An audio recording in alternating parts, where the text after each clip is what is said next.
Tissue tissue ऊतक के बारे में हम यहाँ पर देखने वाले हैं। तो सबसे फर्स्ट क्वेश्चन है, शरीर में सबसे अधिक पाया जाने वाला ऊतक कौन सा है? शरीर में सबसे अधिक पाया जाने वाला ऊतक है संयोजी ऊतक, कनेक्टिव टिश्यू। संयोजी ऊतक विभिन्न अंगों और ऊतकों में से संबंध करता है।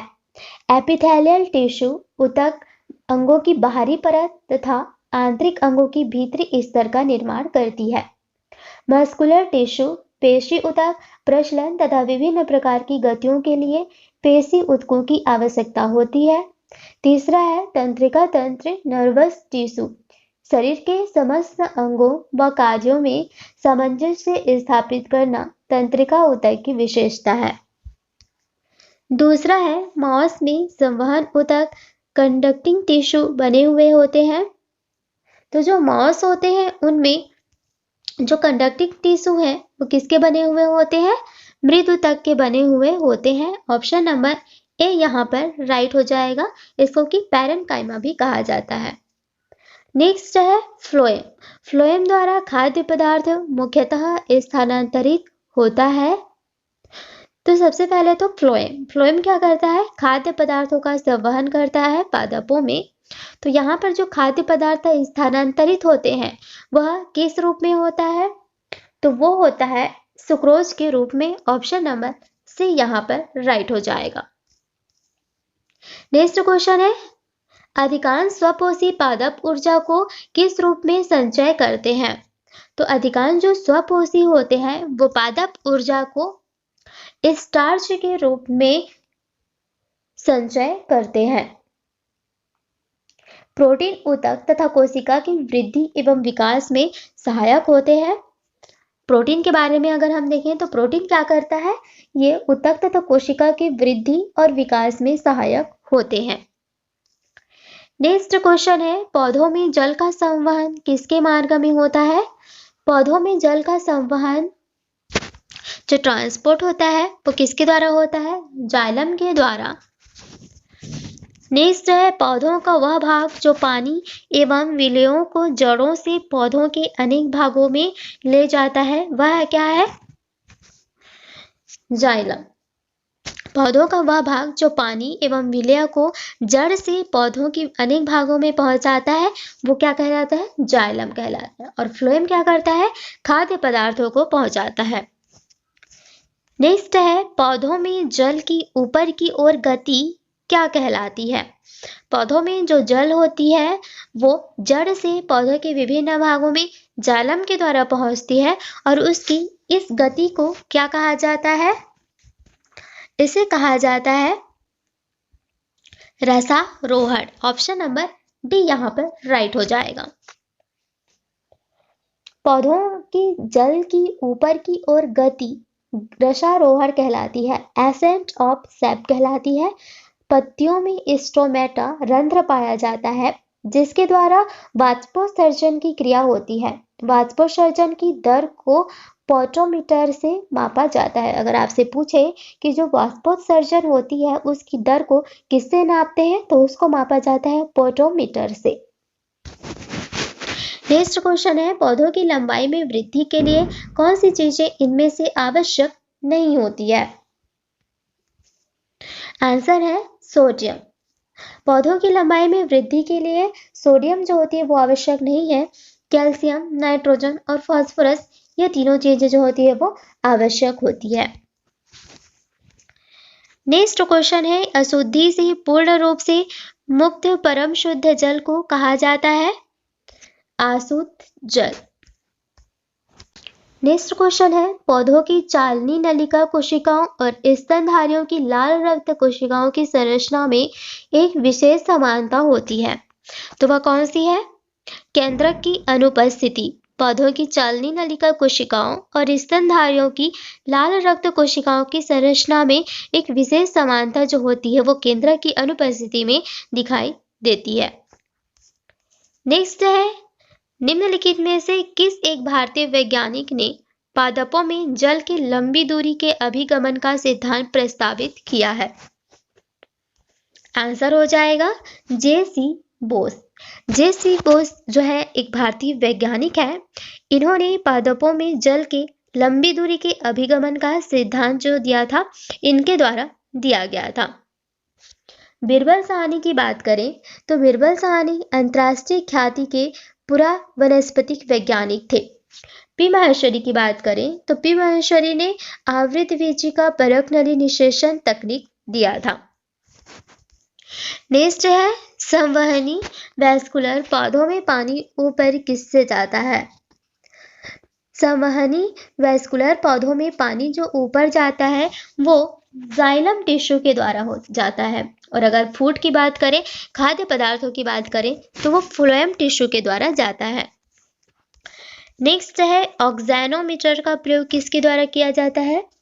ऑक्सैनोमीटर जो होता है वो पौधों की जो वृद्धि होती है उसकी दर को मापने के लिए ऑक्सैनोमीटर का उपयोग किया जाता है।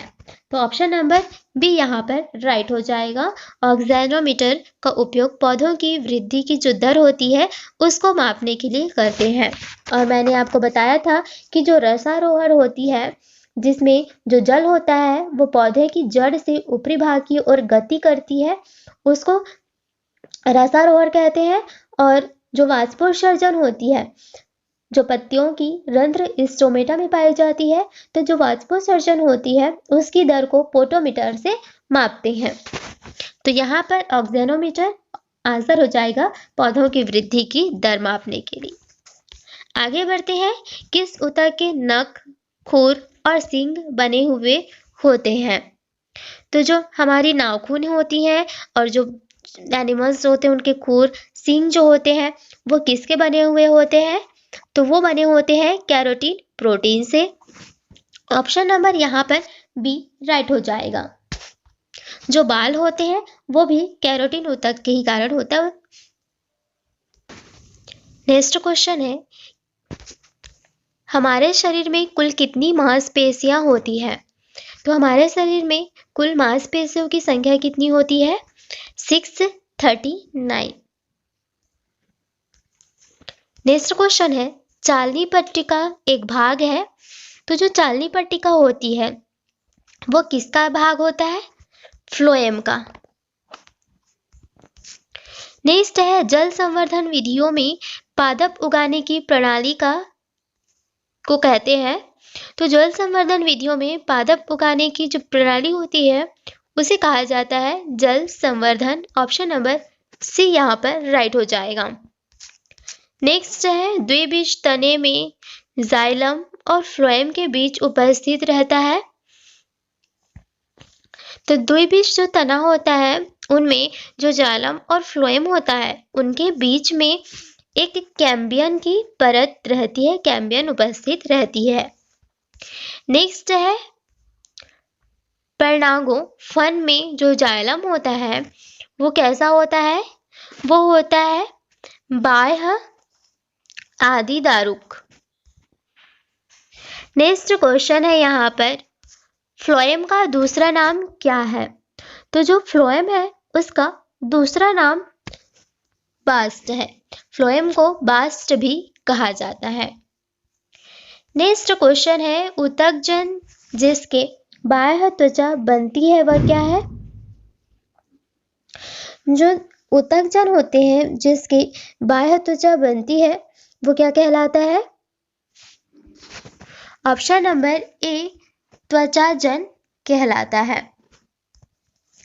नेक्स्ट है, ऊतक संवर्धन की अवधारणा किसकी थी? जो ऊतक संवर्धन होता है उसके बारे में किसने बताया था? आंसर हो जाएगा हॉफमेस्टर। हॉफमेस्टर ने बताया था जो ऊतक संवर्धन होता है उसके बारे में। और यह जो टर्म है इस टर्म को थॉमस बुरो ने दिया था। नेक्स्ट क्वेश्चन है, कथन एक यहाँ पर बोल रहा है कि सम्मिश्र ऊतक एक से अधिक प्रकार की कोशिकाओं से बनता है। दूसरी कथनक है विभाज्योतक मेरिस्टेम जिसको बोलते हैं वो स्थायी ऊतक के उदाहरण है। तो इनमें से कौन सा सही है? तो देखिए इनमें से दोनों ही कथन सही हैं। तो ऑप्शन नंबर सी यहाँ पर राइट होने वाला है। जो सम्मिश्र ऊतक होता है वो एक से अधिक प्रकार की कोशिकाओं से बनता है, और जो मेरिस्टेम है, विभाजोतक है, वो क्या होता है, स्थायी ऊतक के उदाहरण है। नेक्स्ट क्वेश्चन है, अंतर्वेशी विभाजोतक किसमें पाए जाते हैं? तो अंतर्वेशी जो विभाजोतक होते हैं वो पार्श्व कलिकाओं में पाए जाते हैं। ऑप्शन नंबर बी यहाँ पर राइट है। यहाँ पर और एक देख लेते हैं। जो पार्श्विक कलिकाएं होती है पत्तियों के बेस पर पाई जाती है और पादपों में विभाजन की क्षमता वाले अविभेदित कोशिकाओं के समूह को विभाजोतक या मेरिस्टेमेटिक ऊतक कहते हैं। अगर आपसे पूछे विभाजोतक क्या है, तो पादपों में विभाजन की जो क्षमता होती है उसके अविभेदित कोशिकाओं के जो समूह होते हैं उन्हें ही कहा जाता है विभाजोतक। विभाजोतक एक पादप ऊतक होता है जिसका कार्य नई कोशिकाओं को बनाना होता है। नेक्स्ट क्वेश्चन है यहाँ पर, बहुत से तनों की पत्तियों वलित और अनवलित होने में समर्थ होती है, क्यों? तो बहुत से तृणों की जो पत्तियां होती है वो वलित और अनवलित होने में समर्थ होती है क्योंकि उनमें क्या पाया जाता है, मध्यरागी घेरे और सब स्पंजी पैरेन्काइमा में विभेदित नहीं होते हैं। ऑप्शन नंबर ए यहाँ पर राइट हो जाएगा। नेक्स्ट है, एक मानव शरीर में अनैच्छिक मांसपेशियां कहाँ पर होती है? तो मानव शरीर में जो अनैच्छिक मांसपेशियां होती है वो हमारे दिल में, हार्ट में होती है, क्योंकि इस पर हमारा कोई भी बस नहीं होता है। ये अनैच्छिक है, यानी कि अपने तरीके से वो चलता रहता है। जब हमारा मन होगा तब हम इसको नहीं रोक सकते और बंद नहीं कर सकते, नहीं चालू कर सकते हैं, इसलिए ये क्या है, अनैच्छिक है। ऐच्छिक क्रिया के लिए प्रयत्न करना होता है जो स्वतः नहीं हो सकता, जैसे चलना, बोलना, ये हमारी क्या होगी, ऐच्छिक क्रिया हो गई, क्योंकि जब हमें मन लगेगा तो हम चलेंगे और हमें जब मन होगा तब हम बोलेंगे, ये इसलिए ये है ऐच्छिक। लेकिन अनैच्छिक क्रिया जो हमारे छींकना, पलक झपकाना और ये हार्ट, ये सब क्या होते हैं, अनैच्छिक होते हैं। नेक्स्ट क्वेश्चन है, मानव त्वचा की औसत मोटाई कितनी होती है? तो जो मानव त्वचा होती है उसकी औसत मोटाई होती है 0.5 mm। मानव त्वचा की जो औसत मोटाई 0.5 से 0.65 mm तक की होती है। यह मोटाई पलकों पर सबसे कम और तलवों पर सबसे अधिक होती है। त्वचा शरीर का सबसे बड़ा अंग होता है। त्वचा में पाई जाने वाली तैलीय ग्रंथियां एवं श्वेत ग्रंथियां सीबम एवं पसीने का स्रवण करती हैं। त्वचा बाहरी संक्रमण से बचाता है और त्वचा कैंसर जो होता है वो रिएक्टिव एक्टिव पदार्थों से हो सकता है। तो इन सारी बातों को याद रखेंगे, जितने भी मैंने एक्स्ट्रा फैक्ट बताए हैं वो सब भी इम्पोर्टेंट है। नेक्स्ट क्वेश्चन है, निम्नलिखित में से कौन सा मानव शरीर की परमाणु संरचना का एक हिस्सा नहीं है? तो आंसर क्या हो जाएगा, लेड। लेड जो है वो मानव शरीर की परमाणु संरचना का हिस्सा नहीं है। लेड शरीर में यदि है तो वह हानिकारक माना जाता है। मानव शरीर में sodium, iron, copper, zinc, iodine, potassium, calcium, phosphorus, magnesium, cobalt आदि की अल्प मात्रा तो आवश्यक है, लेकिन जो लेड है इसकी हमारे शरीर में कोई भी आवश्यकता नहीं है। गर्भवती स्त्रियों में प्रायः कैल्शियम और आयरन की कमी हो जाती है। नेक्स्ट है, ऊतक क्या होता है? जो ऊतक है, टिश्यू है, ये होता क्या है? तो जो टिश्यू होते हैं वे ऐसी कोशिकाएं या सेल होते हैं जो मूल रूप से दिखने में और कार्य करने में समान होती हैं। तो इनमें कौन सा आंसर राइट हो जाएगा? ऑप्शन नंबर डी इसका राइट हो जाएगा। जो ऊतक होते हैं इसकी स्टडी को हम क्या कहते हैं? हिस्टोलॉजी कहते हैं। ऊतक एक समान अथवा आपस में मिलती जुलती सेलों का ऐसा समूह है जिसकी सेलों एक समान कार्य करती है तथा उसकी उत्पत्ति भी समान सेलों में होती है। विभिन्न प्रकार के ऊतक मिलकर एक सुव्यवस्थित अंग का निर्माण करते हैं। ऊतक शब्द का जो प्रयोग है वो सबसे पहले विंचट ने किया था। उन्हें ऊतक विज्ञान का जनक या फादर ऑफ हिस्टोलॉजी भी हम कहते हैं। कोशिकाओं से ऊतक और ऊतकों से अंग का निर्माण होता है। तो ये सारी बातें भी समझ आ गई होंगी। आगे बढ़ते हैं। स्थायी ऊतकों के निर्माण के लिए एक स्थायी संरचना, आकार और क्रिया अपनाने की प्रक्रिया को क्या कहा जाता है? तो इस जो प्रक्रिया होती है उसे हम विपंदन कहते हैं। नेक्स्ट क्वेश्चन है, निम्नलिखित में से किन ऊतकों में कोशिकाएं जीवित होती है, लंबी और कोनों पर अनियमित रूप से स्थूल होती है? तो इसका आंसर क्या हो जाएगा? आंसर होगा कॉलन काइमा। ऑप्शन नंबर डी इसका राइट हो जाएगा। ऊतकों में कोशिकाएं जीवित होती हैं, लंबी और कोनों पर अनियमित रूप से स्थूल होती है, तो वे कोशिकाएं हैं कॉलन काइमा। ऊतकों का अध्ययन क्या कहलाता है? ऊतकों का अध्ययन हिस्टोलॉजी कहलाता है। आगे बढ़ते हैं। नेक्स्ट क्वेश्चन है, कौन सा स्थायी ऊतक एक पौधे को कठोर और मजबूत बनाता है? तो वो कौन सा हो जाएगा? स्क्लेरेन काइमा। स्क्लेरेन काइमा जो होता है वो पौधे को एक कठोर और मजबूत बनाने का काम करता है। स्क्लेरेन काइमा ऊतक की कोशिकाएं मृत, लंबी, संकरी तथा दोनों सिरों पर क्या होती है? नुकीली होती है। इसमें कोई भी जीव द्रव्य नहीं होता है। और एक होता है दृढ़ ऊतक।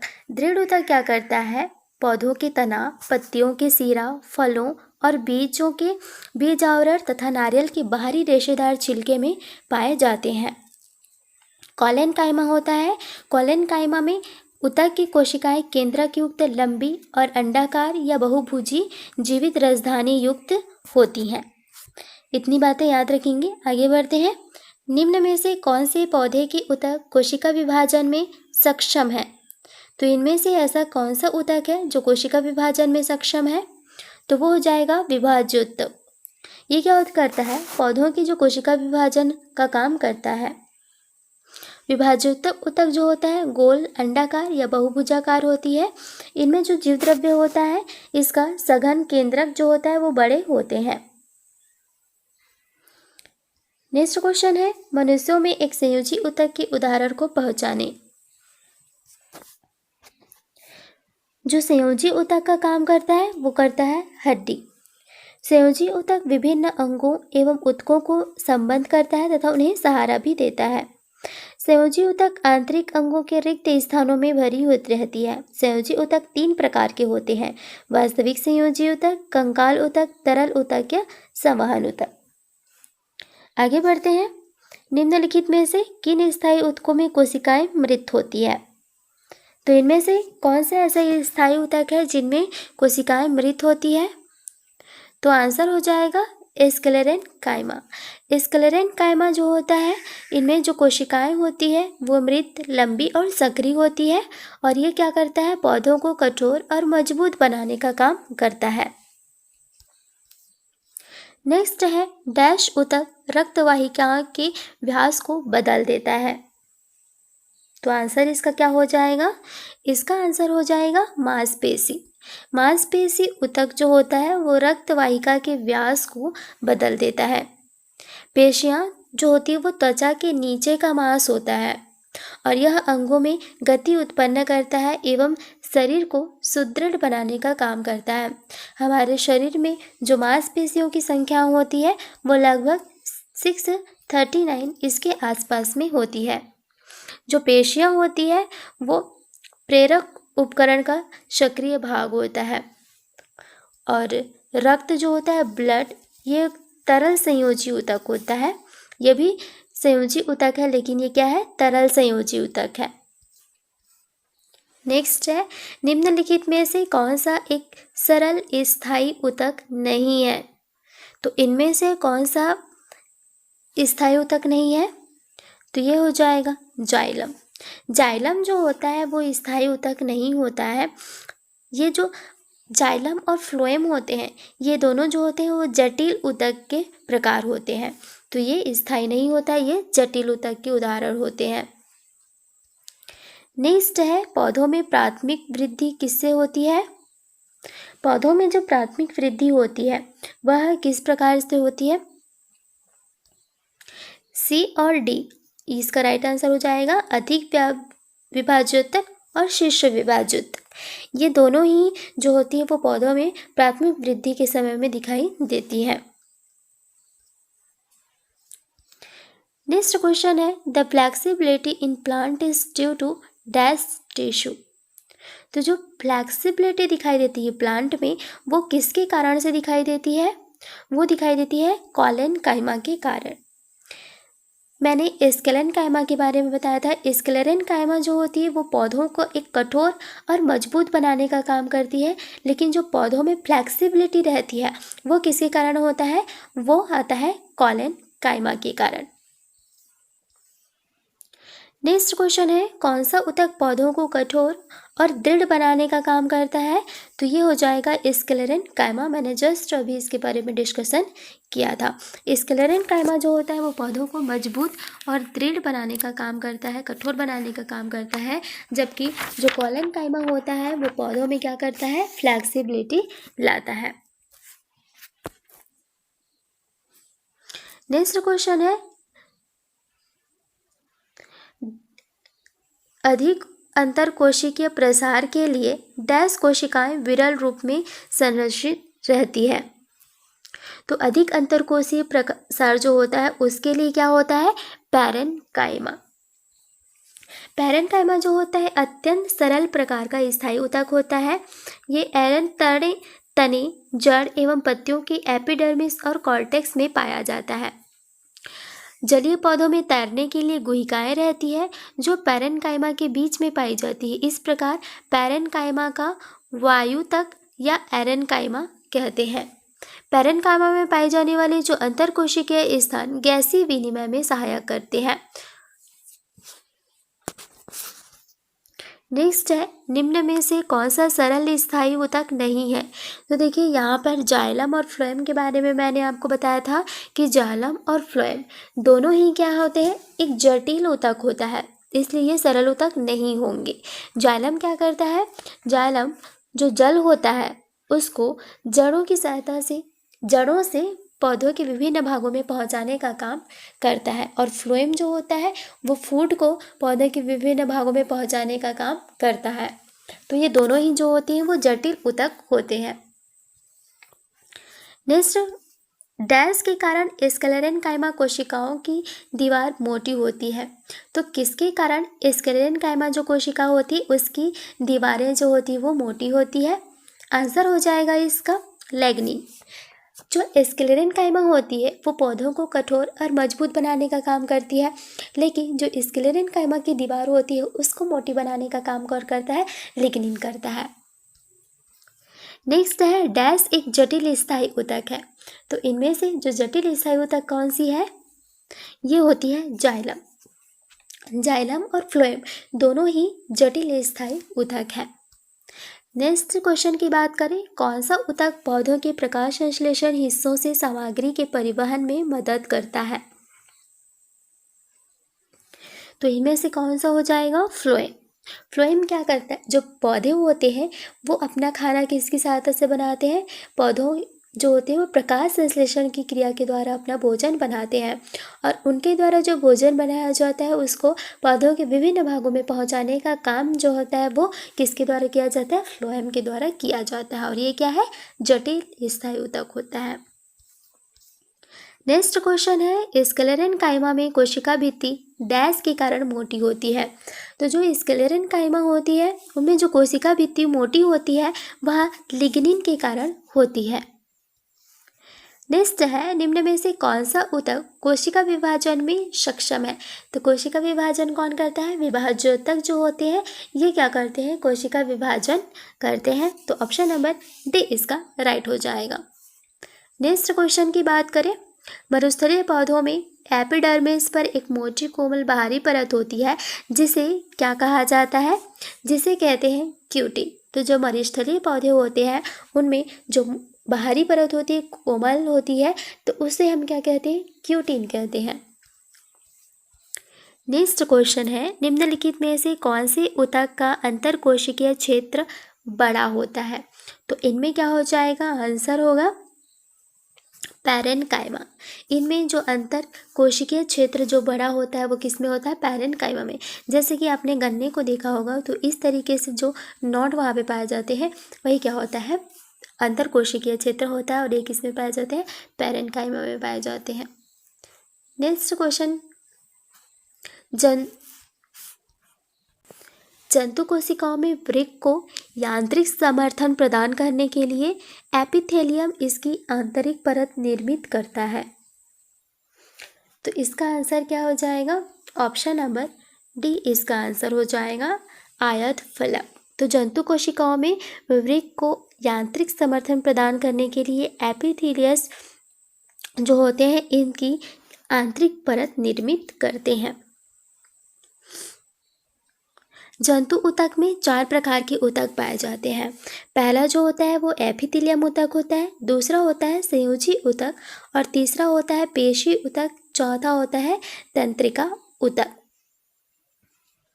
एपिथेलियम ऊतक ये भी 4 प्रकार के होते हैं। क्यूबडाइल ऊतक के बारे में बात करें, क्यूबडाइल एपिथेलियम ऊतक की कोशिका एक क्यूब के आकार की होती है, घन के आकार की होती है, इसी के नाम पर इसका नाम पड़ा है क्यूबडाइल एपिथेलियम ऊतक। नेक्स्ट है, नारियल की छाल का निर्माण किस ऊतक के द्वारा होता है। तो नारियल की जो छाल होती है उसका निर्माण वो क्या होता है, कठोर होता है, तो उसका निर्माण स्क्लेरेन्काइमा के कारण होता है, क्योंकि स्क्लेरेन्काइमा क्या करता है, बाहरी परत को कठोर और मजबूत बनाने का काम करता है। कोलेनकाइमा क्या करता है, पौधों को क्या करता है, उसमें टेंसाइल स्ट्रेंथ जो होती है वो प्रदान करता है। नेक्स्ट है, dash tissue is composed of dead cells. तो इनमें से कौन सा ऐसा टिश्यू है जो डेड सेल से बनता है, आंसर हो जाएगा इसका option number A, sclerenchyma. Option number A इसका राइट हो जाएगा, स्टेरेन्काइमा। ये क्या होता है, ये दृढ़ ऊतक की कोशिकाएं जो होती है वो मृत सेल से बना हुआ होता है। नेक्स्ट है, ऊतक का निर्माण मृत कोशिकाओं के संयोजन से बना होता है, स्क्लेरेन्काइमा। स्क्लेरेन्काइमा जो होता है इनकी जो कोशिकाएं होती है वो मृत कोशिकाओं के संयोजन से बनता है। नेक्स्ट है, विभिन्न प्रकार के स्थायी कारकों के निर्माण के लिए ऊतक की कोशिकाओं को अलग किया जाता है। आंसर हो जाएगा ऑप्शन नंबर सी, मेरिस्टेमेटिक। तो मेरिस्टेमेटिक स्थायी ऊतकों के निर्माण के लिए ऊतक की कोशिकाओं को अलग किया जाता है। नेक्स्ट है, डैश ऊतक हमारे मुंह की आंतरिक अस्तर को बनाता है, सरल स्क्वैम एपिथेलियम। सरल स्क्वैम एपिथेलियम जो होता है वो हमारे मुंह की आंतरिक अस्तर को बनाता है। नेक्स्ट है, त्वचा के नीचे और आंतरिक अंगों के बीच डैश ऊतक बनता है। तो जो त्वचा के नीचे और आंतरिक अंगों के बीच में क्या बनते हैं, वसा ऊतक बनता है। वसा जो होता है एक संयोजी ऊतक होता है। वसा ऊतक में गोलाकार एवं अंडाकार कोशिकाएं पाई जाती है। इन कोशिकाओं में वसा की बूंदें भरी रहती है और यह ऊतक हमारी जो त्वचा रहती है उसके नीचे चर्बी के रूप में रहते हैं। ये ऊतक संचित भोज्य पदार्थ का काम करता है। वसा ऊतक जो होता है बाहरी चोटों से अंगों की रक्षा करता है। नेक्स्ट है, cells of dash and dash tissues are living cells. तो cells of parenchyma and collenchyma tissue are living cells. तो इनमें से जो पैरेन्काइमा और कोलेनकाइमा है ये क्या है, लिविंग सेल्स है।